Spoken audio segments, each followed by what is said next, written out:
All right, I'm gonna go live here. Try to run some trains. See if I can do this.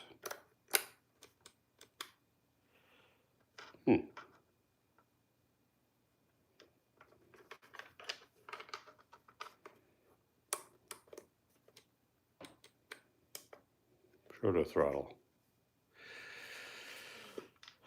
Gonna use the old proto throttle. What engine am I using? 7853. Proto throttle.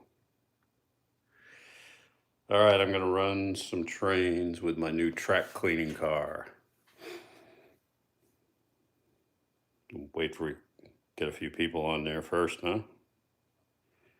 Meantime, I'm gonna select the engine. You know, it's been so long since I've run trains, I've forgotten how to use my proto throttle. What number engine is that? 7853. Is it even in here? Don't know. Oh, yeah, it is. It's for those of you who are on there. See, when you on the proto throttle, you program your engines in, and you scroll, and you pick the one you want, and then I think load it up. See if that's it. Huh. Oh, you know why? Because I have DCC turned off. Hold on. There we go. Now you can hear it.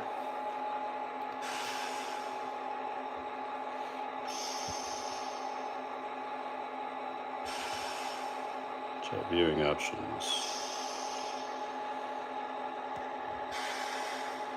Live chat. All right. Here's the engine. It's a Rapido. My Rapido GP38. It's the only Rapido engine I have, and I like it, actually. I like it a lot, detail-wise. A little fragile parts, but I mean, I guess that's what you get with high detail. Hey, Harold.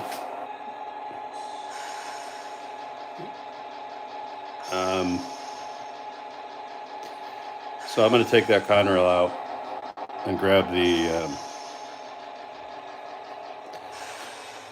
CSX cleaning car that I just picked up from my local hobby shop. Let's show you this thing. It's just that kind of just kind of friction. It's got a spring, so it's not too rough on the rails, but the car is nice and heavy. I think it's a Walther's, what is it, mainline or train man? I don't know what you guys think, but a lot of guys use like the liquid cleaners, or just I normally clean it by hand with a little eraser, but I thought it'd be kind of fun to just push this around.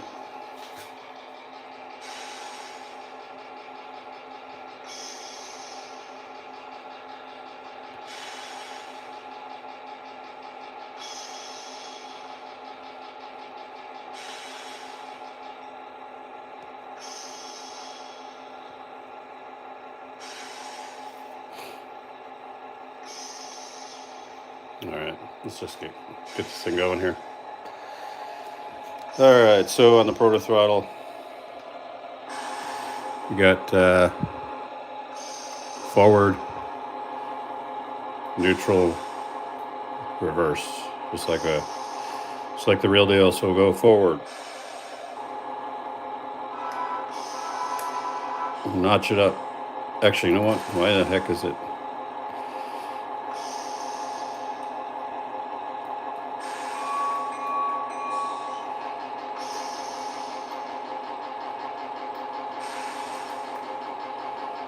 Hold on, there's got to be a hold function or something going on here. I told you guys, I haven't run these trains in so long.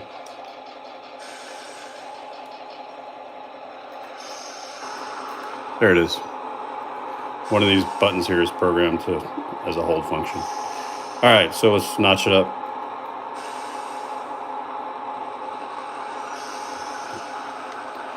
And there she goes.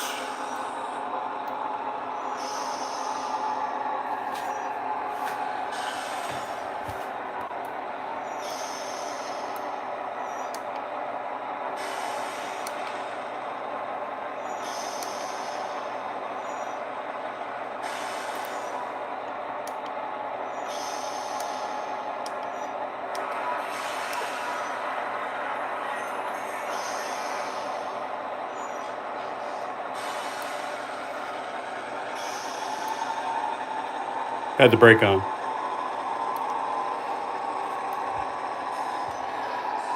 So I'm going to put that switch, line that switch up. See. Mechanically thrown.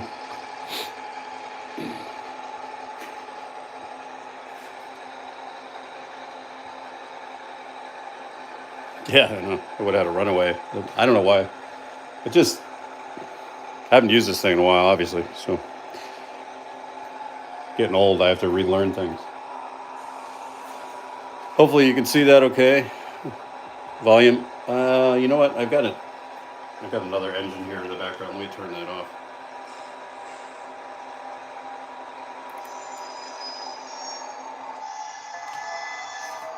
There, that's better. My P&W back there was running. Why is it running? Tell you what. Here's the thing with the proto throttle. See this? The NCE is set for that engine that you hear in the background. My proto throttle is addressing the Rapido. So what I do, the way around that is you select loco 0. And I don't know why, but they sometimes they confuse each other. Do it on this end too. Select loco 0, enter. Now if I pick up that P&W, it should shut off. There we go. Now don't come back on. Okay, that's what it was. Oh my God.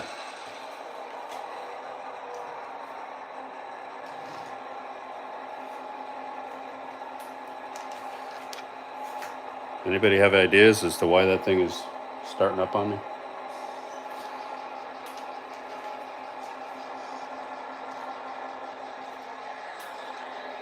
It's this guy.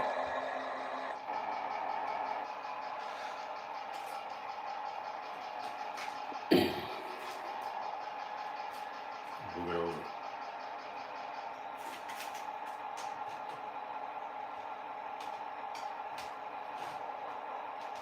So weird. All right. Here's what I'm going to do. I just got to...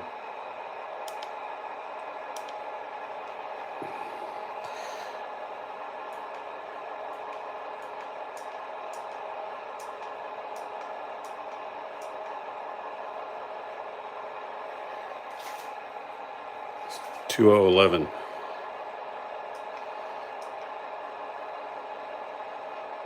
That's weird, right? I mean, it shouldn't come back on when nothing's addressing it.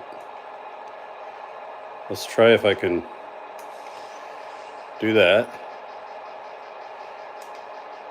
Shut the engine off.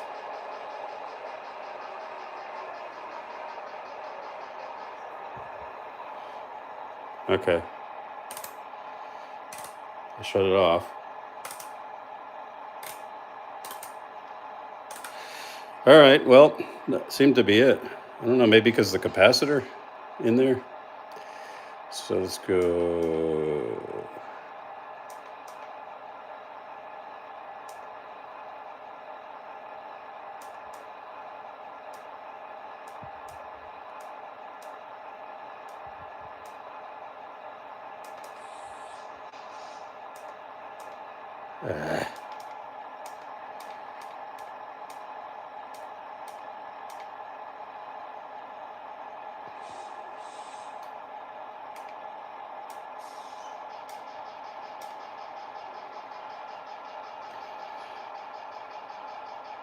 All right, Harold. Well, it's a little clunky right now, so just give me a couple seconds here, hopefully, to figure this out. I mean, I'm trying to get back to my Rapido.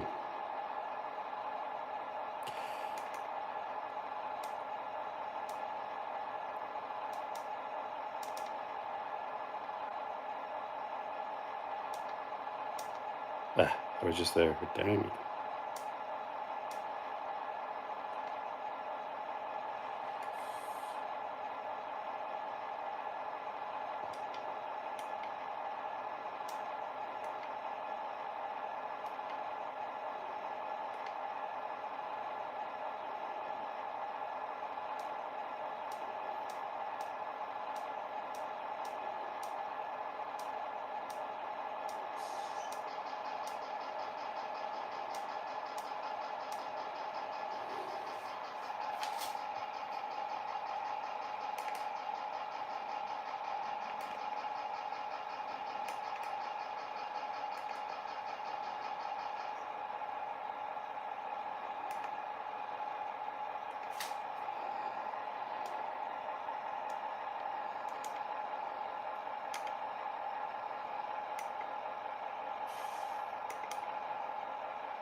All right, I'm back. So anyway, what we were doing here is we're going to run the Conrail today, Rapido. And we're going to use that Conrail GP38 to clean some tracks.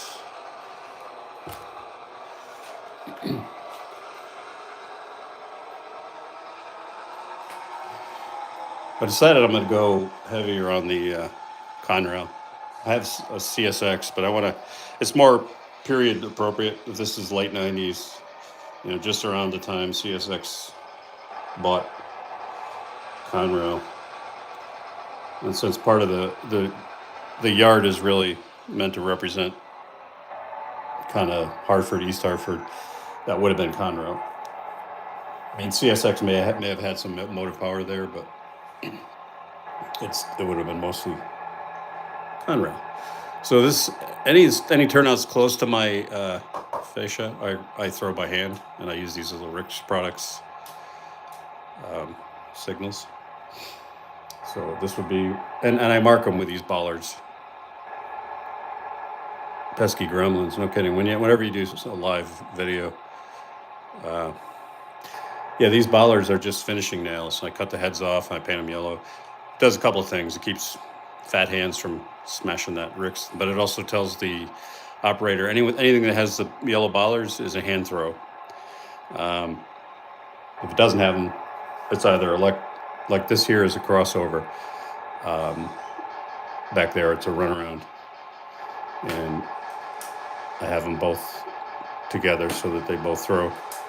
Because it's back there, and I don't want operators to have to reach way back. So if I don't do it that way, I'll do it with these mechanical. Let me just show you these. I think if you've seen my other videos, it's just a rod underneath the layout, and it's so those are for the two back industries. I label the industry, so you got the scrapyard over there, and then you got United Steel over there. So if you pull it out, you're going into the industry. You push it in, you're back aligned to the straight track there. I've got another electric I'm going to put here with 2 tortoises that will operate that run around that you can see there, and that'll be the last one. So everything, sorry about the camera motion, they're all labeled. I have little maps so with labels, so it's easy. I like it so that if somebody comes over and actually Anthony Pettit from Atlanta, he was over before we moved at the old location, and I was kind of watching him operate, and I realized, okay, I got a better labeling system so that a new operator isn't struggling to figure out all the turnouts, because there's quite a bit of turnouts because it is an industrial switching layout. So I try to make it easier. So map it and then label. This is crossover number 4. You got 2 turnouts that are wired together. So if you're on, and that's the crossover right there. And then over here, I got manual, which is, it'll take you into the interchange yard or it'll get you on the main. Somewhere back there. See that? And interchange yard is this. It's a small yard that P&W has to receive cars from Conrail. It's these 3 tracks. 1, the long one, 2, and then 3, the shorter one that was abandoned and now it's reopened. And you can see the fence here. So Scratch built that with wedding tool. I called it wedding veil, but I guess that's not what it's called. Just to give a feeling of separation of that interchange yard. So you'll take cuts of cars off the yard here, and it's staging, but it's also, it's part of the diorama. So I can take cuts coming off Conrail, they back them into this interchange yard here, and then P&W comes out. They've got their motive power here, and they'll do all their switching, both ends of the layout. But I digress. So just want to give you a little context before I start running this thing. All right, so let's get the Conrail going again.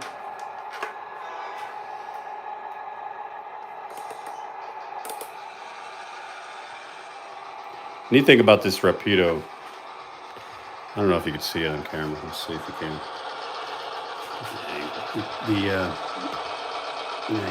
You can't really see it. You can on the other side. The instrument gauges are lit up on the other side. So we have little dials, which is kind of cool. And also,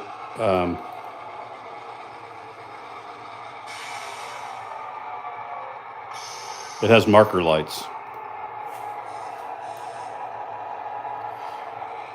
You can see the red marker lights, and those are direction specific. So here I'll go in reverse now, and you'll see that those markers will go off.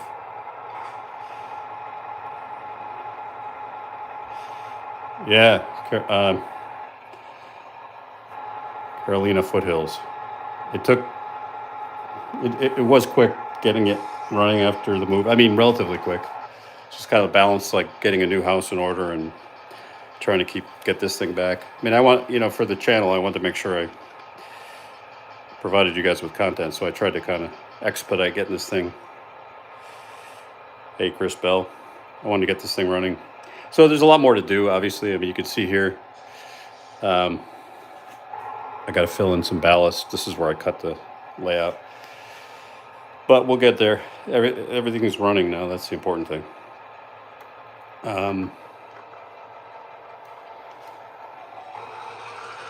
So we're going to back into the yard here, and we're going to grab that.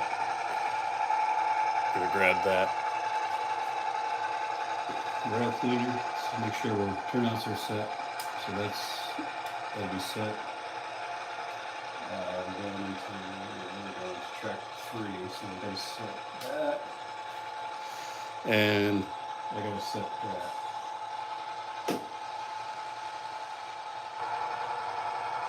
Yeah, so this is my These two are Walther's curve turnouts. Everything else is Pico. And I've got this, the one that takes you either to the yard or the CSX main is using a tortoise. And I like to put LEDs on the fascia so I know if it's green, it means I'm aligned with the main. If it's red, it's siding. And that's the infamous squealer in the curve there. It's Iowa Scale Engineering product. Pretty cool. So let's do a nice.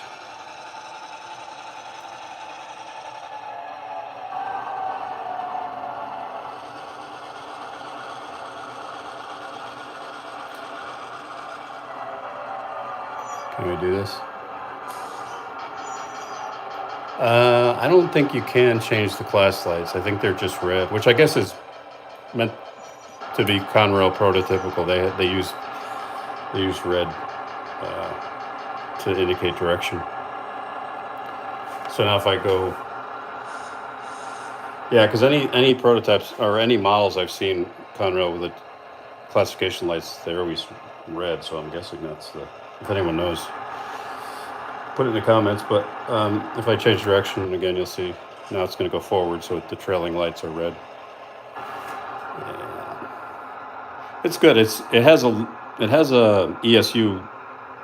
I think it's Sound 5 version 5, but it's made specifically for Rapido, which makes it a little challenging when you're programming. You could still use the Loc programmer, but it's got some nuances. But Central Florida Railroad Club has the same track squeal. Yeah, that squealer's cool. I mean, on a big curve like that, I mean, it's realistic. You can also, if you're using ESU, you can have the engine make the squealer sound. So here, I'll show you that. I have it programmed for this function key. So now the squealer's on. So when I run this engine, you'll hear it squeal.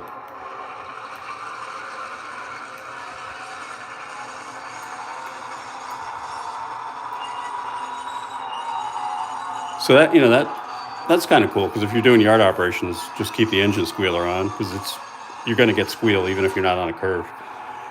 I have it on the curve just for a little added realism, because on a sharp turn like that, you're gonna get flange squeal.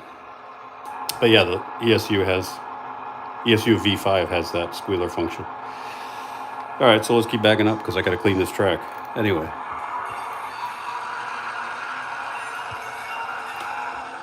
I can't go all the way back because I've got my maintenance away train.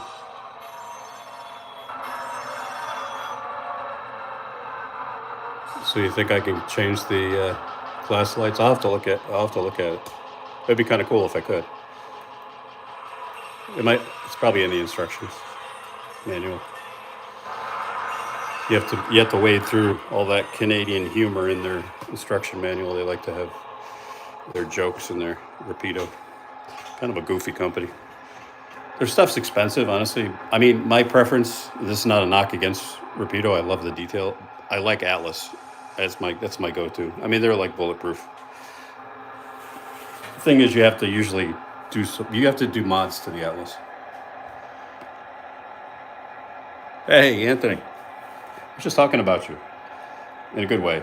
I was talking about how a lot of the labeling and turnout controls on the fascia are your fault, because when you were here operating, I was just kind of observing, and I realized it was kind of confusing for the new users. So I put labels, and I tried to make as many of any turnout that's not close to the fascia. I have a push-pull or a tortoise machine. So yeah, good input. It's good. It's blast having Anthony here. Well, it was at the old house, so he got to run the trains before I had to rip the layout apart. And now Anthony's in the process of starting to pack his layout up, which is a huge, beautiful layout. And I know it's never a fun thing, but I'm sure, knowing Anthony, when he lands at the new place, he's going to have a bigger and better layout. So, and then I'm going to go over there and operate. Right, Anthony? All right, so now I'm just going to go forward here. Oh, maybe not. I'm going to wait for it to shift over.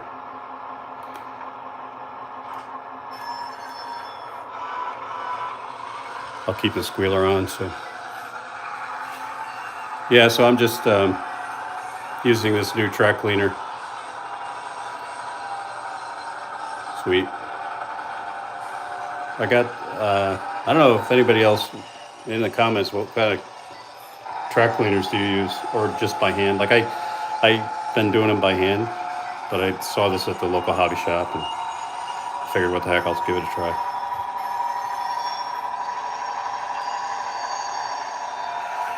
So it just has an abrasive pad on a spring, and it seems to take up. And there's black marks on the bottom of it, so it's doing something.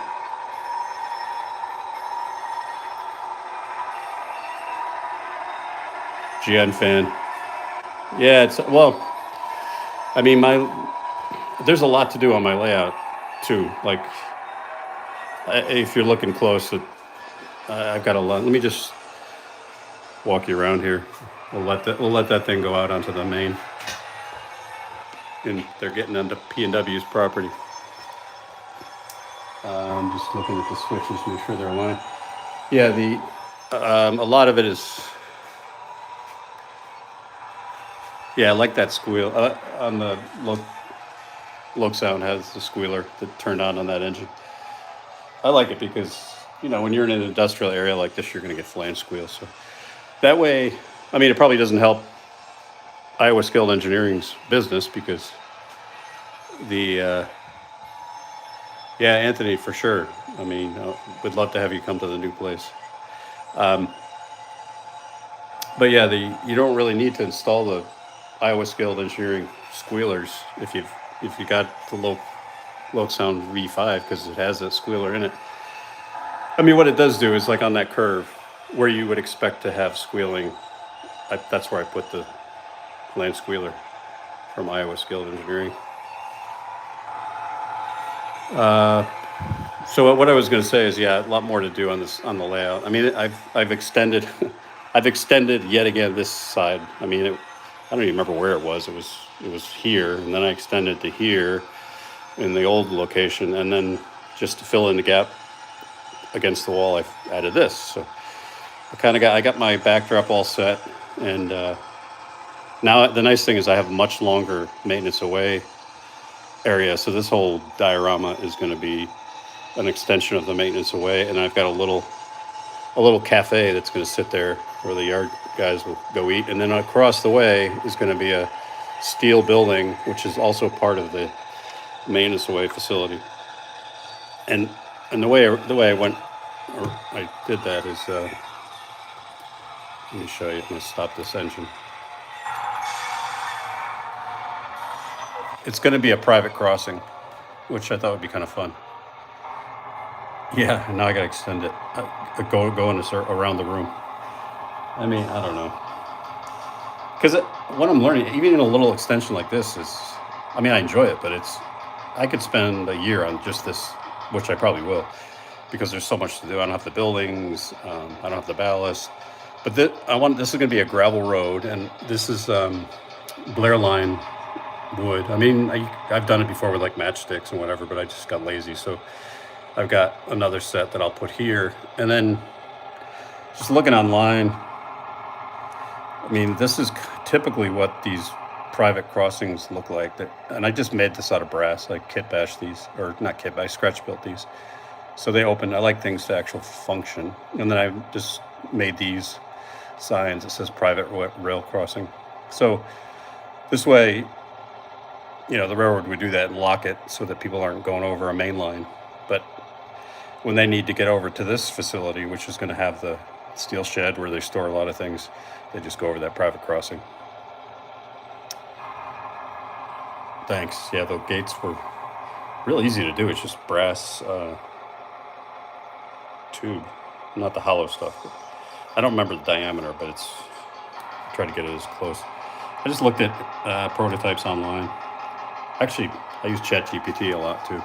I asked ChatGPT what would a railroad do in that case? Would it actually cross the main? I mean, it's actually pretty good, ChatGPT. Sometimes it's not right, but it's usually pretty accurate because it pulls sources. And the answer, because I was concerned about, can I have a maintenance away scene that's split by the main line. This is the main line that continues off, and this is the siding. And it is prototypical. I mean, railroads will do that, and the way they deal with it is they just put a private crossing that's gated, and just their vehicles can cross the main. That way you don't have to have it protected because the gates are locked. Anyway, enough about that. The point I was making was a layout's never done. And then, like, I haven't even done any super detailing. I mean, I have figures, I have vehicles, I have wires. I want to put wires going to the buildings. There's a lot more to do. So, anyway. Oh, this is a neat one. This was a Walther's kit. I think it was an older new inventory. And you can see it's a maintenance away water, potable water tank. I changed the trucks because it had the old type bearings, so I put nicer trucks and wheels. I have to weather the bottom frame, and then I'm probably going to take my airbrush and I'll just hit the top with a light dusting of like a rust brown, and then I'll just do maybe some like white dust sprayed along the bottom, and I'll rust up that frame. But yeah, it was like a inexpensive old Walther's kit, still new in the package. Yeah, that's a new one.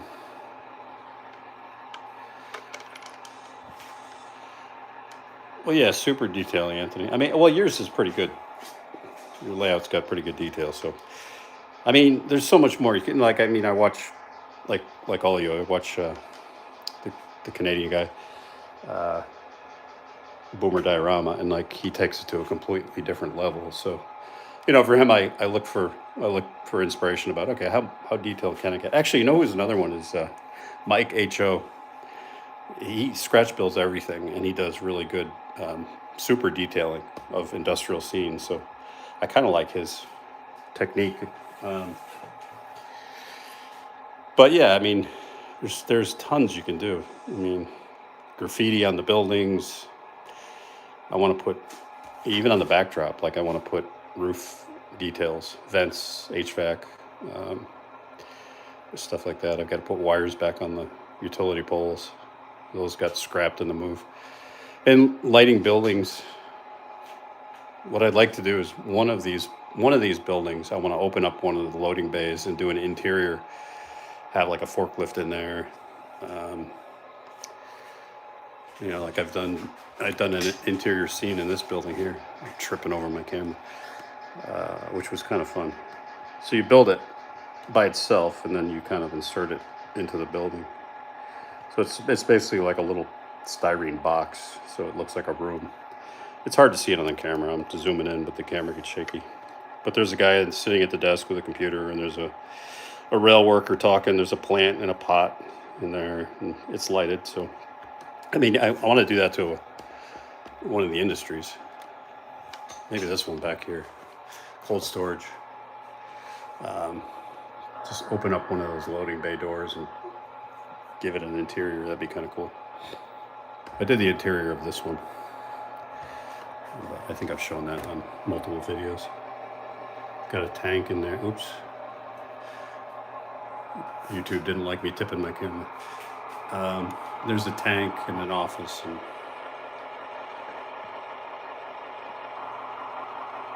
yeah, Q and E. I agree. That's a good channel and a great layout. I mean, there's so many great layouts on YouTube. That's where we kind of get ideas from each other. Honestly, the restaurant idea I got from Anthony, because he's got a KFC, and every time I see that, I think, well, I need somewhere for my people to eat, because they're hungry like I always am. So I had the taco truck, and then I said, I'm going to put a little cafe, postal truck. Yeah, there's no mirrors on a lot of the Walther's trucks. Like this magic pan. I mean, the only reason I got that is because I have the bakery way back there. But the postal vehicle has all the mirrors, the reverse mirrors. And let's see those. Yeah, that's a cool little one. I also like the UPS truck back there, but that one doesn't have mirrors either. You know, when they're in the background like that, it's fine. But if you have vehicles in the foreground, it's nice to have the detail. That one looks pretty good. Then, you know, talking about super detailing, Anthony, I mean, even just like one vehicle, for example, what you could do to it. Like this one was just a cheapo. I forget the brand, but I took it apart and I painted the inside of the back because the light would come through the plastic. So I gave it like a interior ambulance color. Can't really see it, but and there were no windows, believe it or not. The kit didn't have windows, so I used that liquid window maker to make windows, and they came out pretty good. And I'm gonna put some extra lights in the front, but I'm gonna put a little bit of dust on that with the airbrush. But typically, these EMT vehicles are pretty well kept; they're not dirty. So, but yeah, I mean, even that down to, but this one has mirrors. I guess that's what I was talking about. So you could super detail everything, each individual car, and each individual rail car. I mean, I haven't done a lot with weathering yet. You know, like that tanker, I've rusted that up, but I've got so many pieces of rolling stock and engines that I have opportunity to weather. Also, you know, getting into new things too, like this. If you've seen a couple of videos, I put out a series on using Arduino to make a highway sign. And, you know, we do so much around track details, but I thought, well, hell, the roadway is just as important. So what this is going to be is see how this is, I scratch built that because I couldn't find one out of just styrene parts. It was a little sketchy because they were small parts. I made a gantry beam. Let me see if I could show you that. There's a gantry in the back.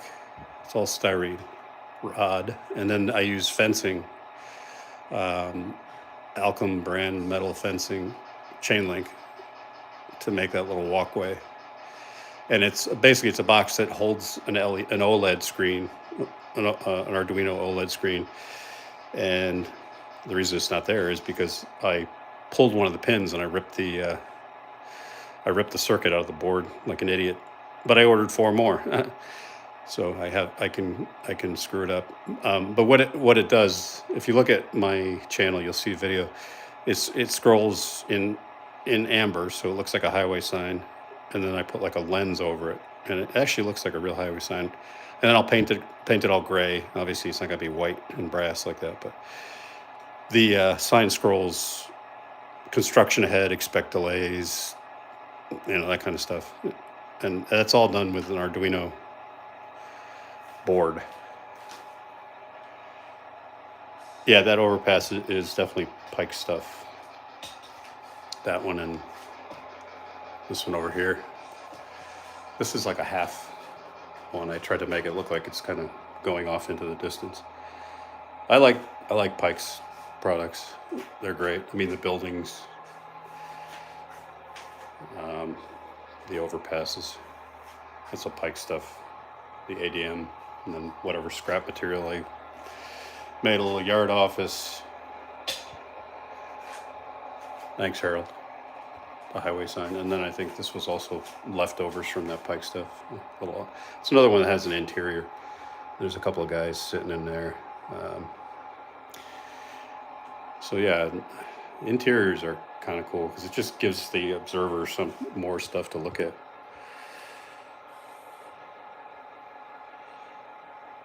But what if we tried? Yeah, I'm glad you like that because I'm still learning how to weather. I'm not nowhere near a lot of you guys when it comes to doing this stuff. I mean, you can watch a million YouTube videos,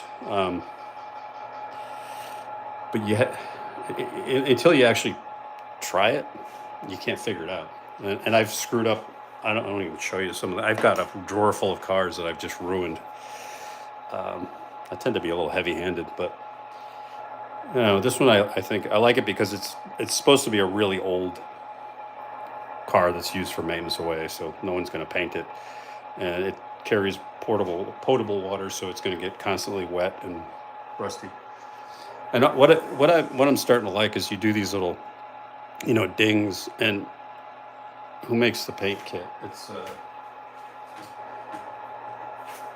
Panzer. It's Vallejo. Yeah, Vallejo has a rust kit, and there's different.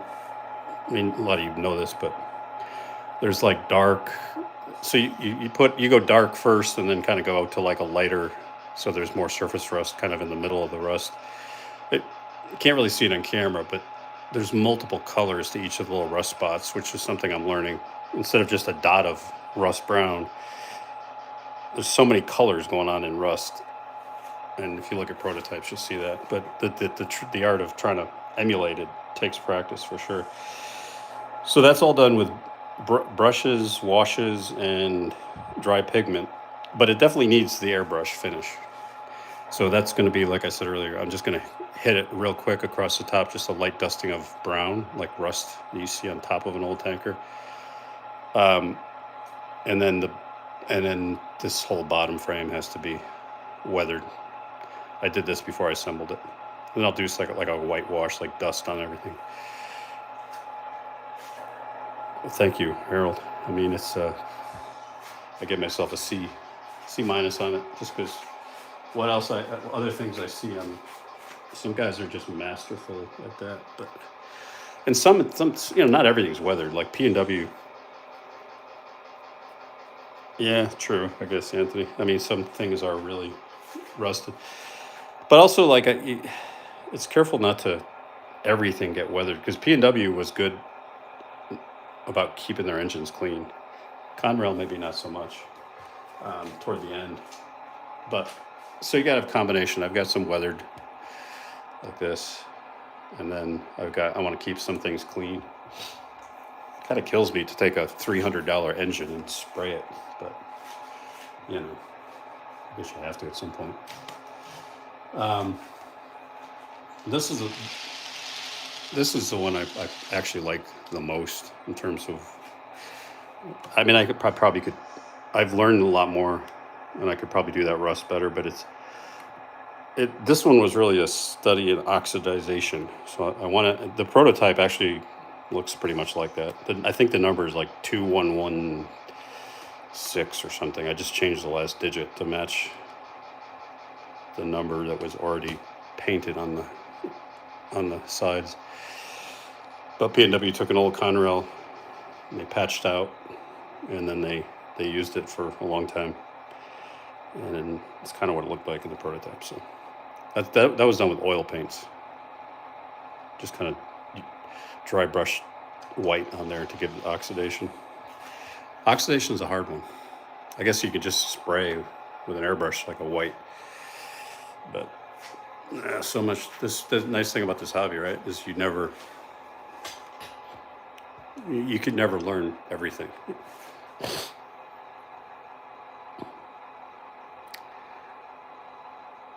Yeah, variation. I agree with you, Block Rail. I mean, variation is key. Just having like a little spray of one color. I want to show you another one. Where is it? Just because this is the one where I did, Anthony, I think I got heavy-handed. Like I rusted the snot out of this one. I mean, I wanted it to look like, it's an old coil car. It's in bad shape, but you'll see that. Conrail Steve.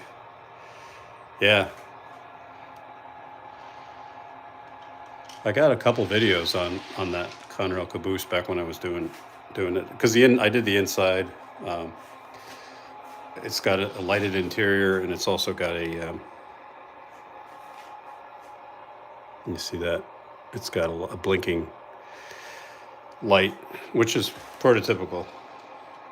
That when they used that, they actually had that light in that spot. Let me see if I can select that caboose. 2112. So I'm going on select 2112, enter, and I think I have 9. There we go. Yeah, so 9 turns it on. All right, so now you can see what I'm talking about. it has and if you're seeing flicker, that's the camera. It's not actually doing that in real life. But you see that blinking light. And I use that for shoves. If I have to go long ways on the layout. And that's how P&W used this car. And they use that blinker. And you can change the settings so that that's on steady, but this is how it was used. So the inside has got, I think there's some figures in there. But I had furniture in there, put a little stove, and even though if you can't see it, I just like to know it's in there. I don't like just a hollow car lit up. So that's that. And then once you turn that thing on, it stays on, which is kind of cool because then you could switch your DCC over to the engine, and that thing just stays alive. So yeah, that's another example of super detailing, Anthony. Just like, so many things you can do. You could add sounds to boxcars and whatever with DCC. So let's bring this Conrail back and clean another track while I'm talking. Lost my controller.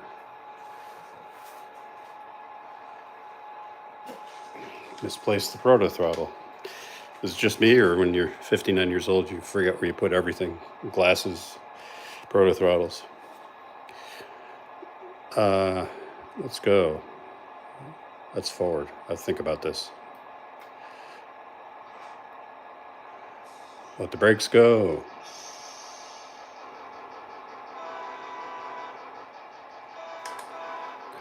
You know what we'll do here? I have the crossing off because I had put this guy here.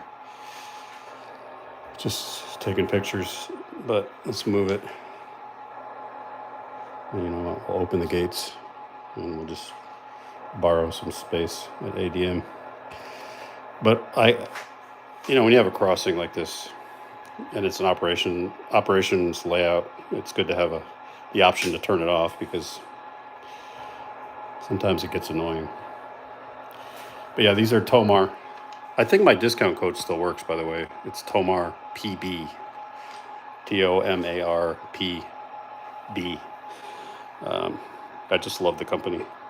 I've worked so closely with them that they were kind enough to set up a 10% discount code for the channel, which I thought was pretty cool. And that's the extent of my relationship. Everything I buy from them because I just like the products. And they're American made, which, hey, nowadays that's a good thing. So let's see that there's a lot more. It's all dirty. I've been doing a lot of work, so. And even putting lines and railroad crossing markings, there's so much stuff I got to do. Well, I don't have to do, but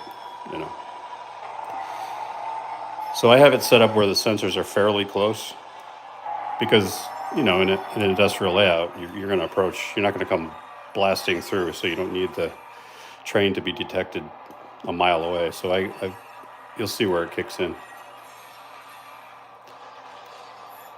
Thanks on the shoving car, man.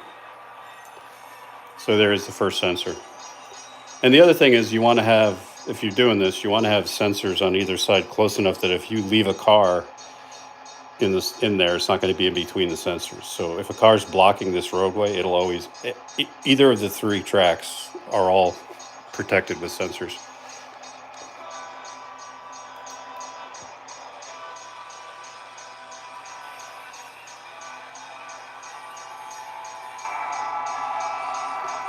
And that bell underneath the layout, that's just I guess it's Circuitron, but I bought it from Iowa Scaled Engineering.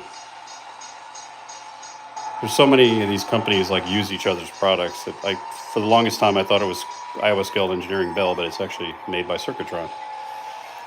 It's a recording of an actual bell, and it's all Circuitron electronics underneath the layout that I did photo sensors, not IR sensors, which is fine because I don't really do night operations.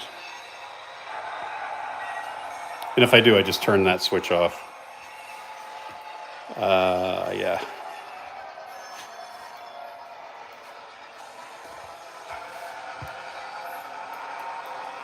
So far this, sneak that into the longest track here on the interchange yard. We'll clean that. I mean, so far it's working. It's not derailing. It's not catching on anything, and it seems to be cleaning the tracks. So, you know, it kind of gives you an excuse to run the trains rather than just cleaning the tracks by hand. That's why I got it.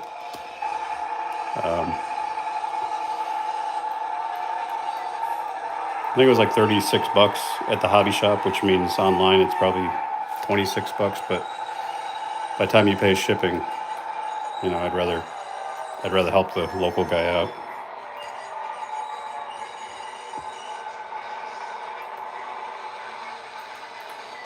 Let's go.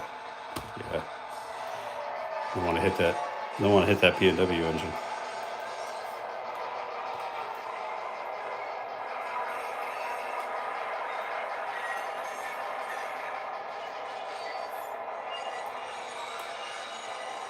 That's close enough.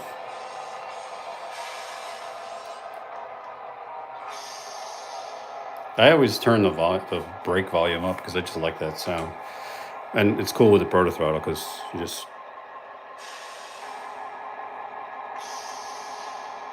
There's even the shift noise. Yeah, probably can't hear it on camera.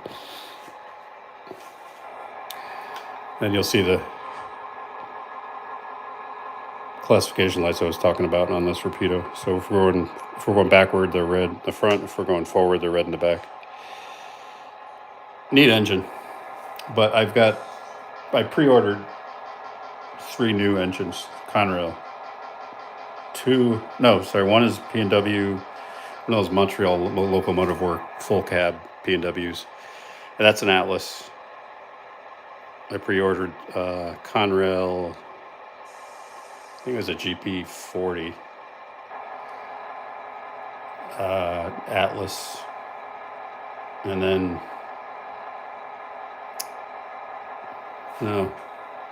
it was a a GE B237. Does that sound right?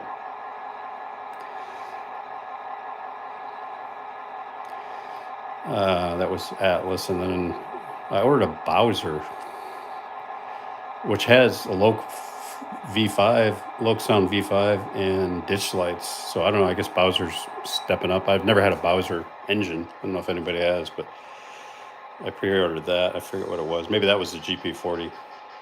And then the B237 was an Atlas.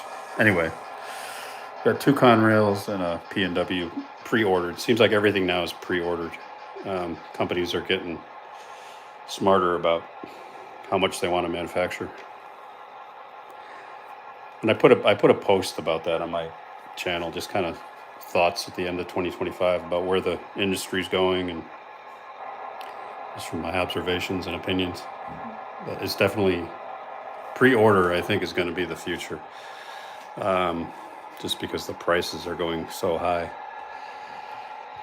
And my prediction is ESU Loc-Sound is going to become universal, because a lot of manufacturers like Rapido and Atlas, who make up a huge chunk of the market, are going that way. Now Bowser's going that way.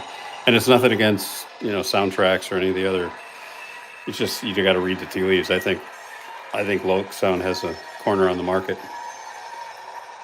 which could be dangerous, but it's a good product. I'm not sure it's not the easiest intuitive, because it's German, and German products are usually like that, but it's all good quality.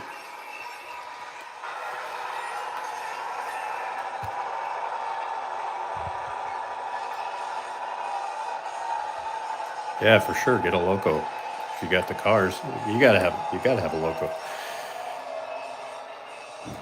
You could get a DC Loco for a diorama. You don't have to. I mean, that's the problem. The electronics are what drive the cost of these damn things. Ditch light, because I don't know. I've priced it out. You could buy a DC engine, add ditch lights, add a capacitor, add a decoder. You end up at the same price of if you just bought an engine fully loaded. That said, if you're doing a diorama, what do you need all that stuff for,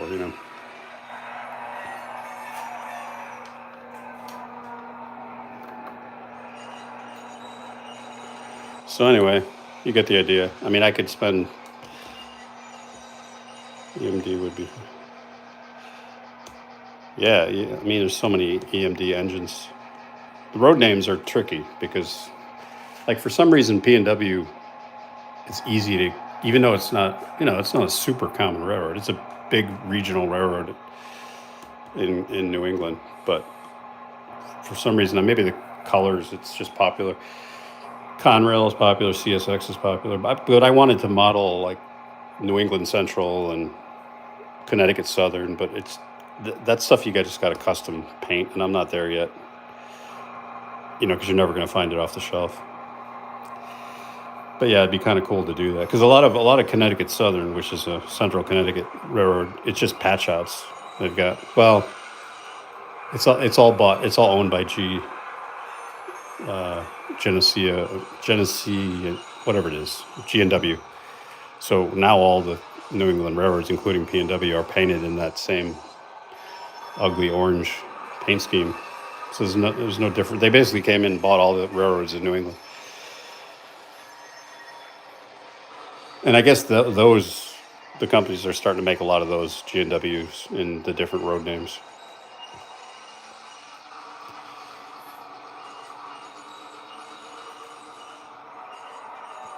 So anyway, he's going back through the grade. So that's it. I mean, just want to give you guys an update what's going on. Don't want to take up too much of your day.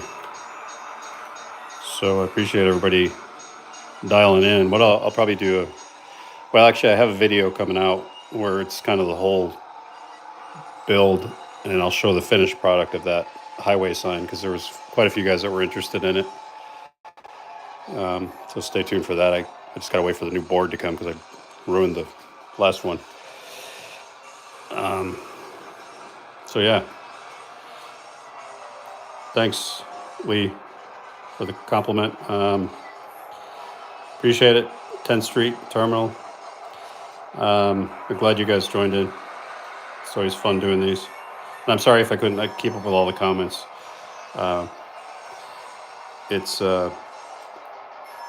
Yeah, I think the day is important and the time's important. I mean, I don't do a lot of lives, so leave comments if you got advice. Thanks, Harold. But live, it's fun to interact with all you guys. Can't do that when you post a video. I mean, comments are fun, but it's fun to just chat. So appreciate you taking the time, and everybody have an awesome rest of the day, and see you on the video side. Take care.